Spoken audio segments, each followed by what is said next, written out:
Though the Civil War lasted for 4 years and involved hundreds of battles in a span of roughly 1,500 days, one can argue that it is the singular events that took place in the battles of Antietam and the battles of Gettysburg that led to the demise of the Confederacy, and, ultimately, the survival of the Union.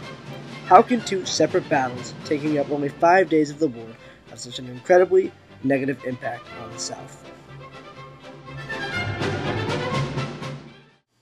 Great leaders from both sides of the war played dramatic roles during these two battles, which took place from September 17, 1862, and the first 3 days of July the following year.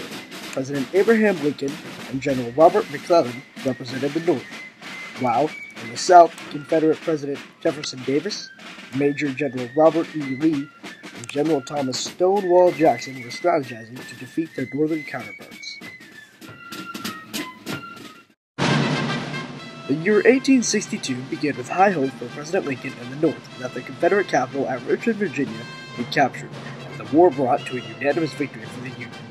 One large, well-equipped force, the Army of the Potomac, had marched the Virginia Peninsula to lay siege on Richmond in the early spring.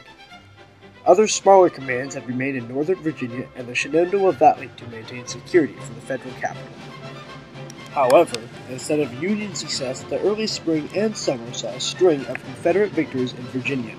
In May and June, a small Confederate force commanded by General Stonewall Jackson separately defeated 3 small Union commands in the Shenandoah Valley, threatening the security of Washington.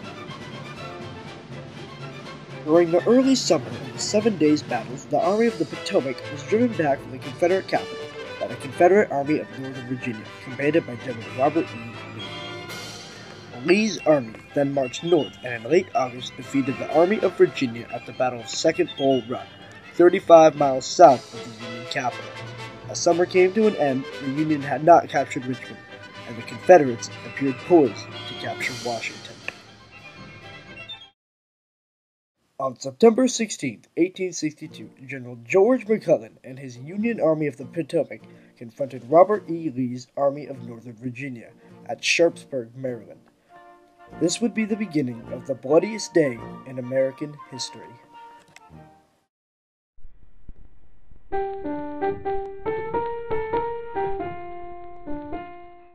Though the battle lasted only 2 days, more than 23,000 men lay wounded or dead on the fields at Sharpsburg.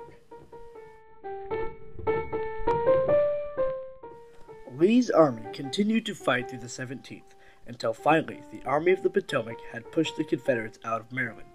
While the Battle of Antietam is considered a draw from a military standpoint, Abraham Lincoln and the Union Army claimed victory. This victory would finally give Abraham Lincoln the right moment to deliver the Emancipation Proclamation, a document that would forever change the course of the American Civil War. President Lincoln issued the Emancipation Proclamation September 22, 1862, 4 days after the final shot was fired at the Battle of Antietam. The document states that all rebellious Southern states had 3 months to decide whether they were with the Union or not, and if rebellious states remained with the Confederacy at the start of the year 1863, all slaves in that region will be free.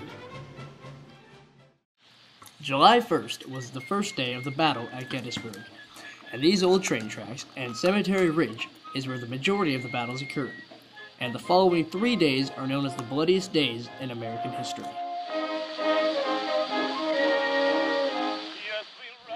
Round Top set the scene for the second day of the battle.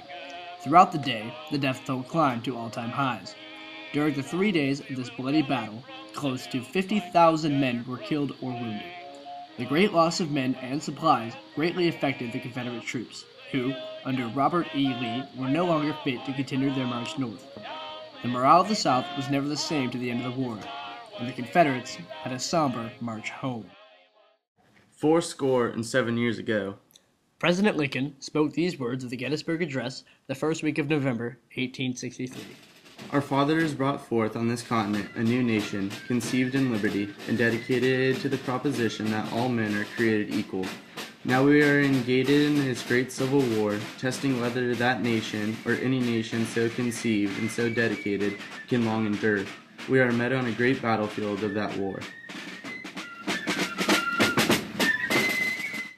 Though the two battles of Gettysburg and Antietam lasted only 5 days, the effects of these respective battles rippled through the Confederacy until ultimately the South fell and was forced to rejoin the Union.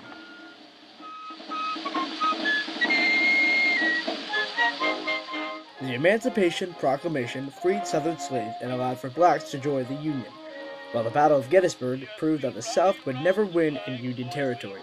Though the Civil War lasted 4 years and was fought between hundreds of battles, it came down to only two that ultimately secured the Union for years to come.